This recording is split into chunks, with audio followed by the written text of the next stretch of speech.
The Queen of Granada, by M. Riff. Chapter 78, The Nightmares. The bus driver, lost in his own world, stuck a cigarette between his lips and flicked the lighter, built into the dashboard.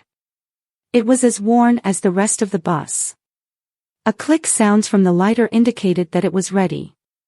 As he brought it closer to the cigarette, he realized it was facing the wrong way. With a trembling hand, he turned the cigarette and lit it, taking a deep drag.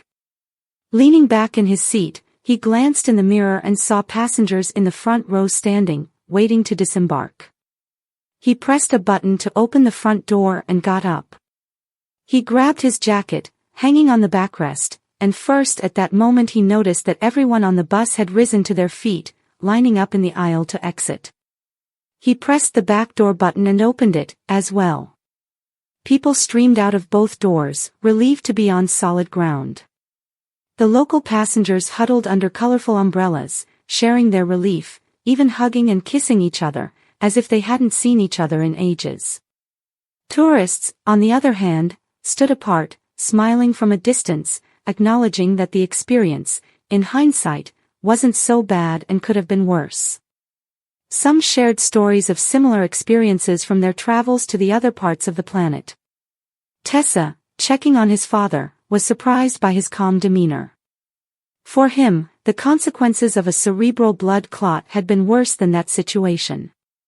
When Tessa offered to help him stretch his legs, he smiled and gestured for her to follow her friend, letting him be. Tessa grabbed her umbrella and joined Rita, who had already come down. She pointed at the bus driver, laying on his back on a piece of carpet underneath the bus, and indicated that they'd likely be stuck there for at least 1 hour. The two truck drivers had opened the huge toolbox, built into the side of the truck, and were carrying the needed tools and spare parts to give the bus driver a hand. Tessa struggled against the ever-changing wind, trying to rip her umbrella away. She turned away from the rain, which had just lashed across her face, and said, "You're right. I remember one time we were on another bus going in the same direction. It broke down around here, and we had to wait for more than an hour before we could get back on board."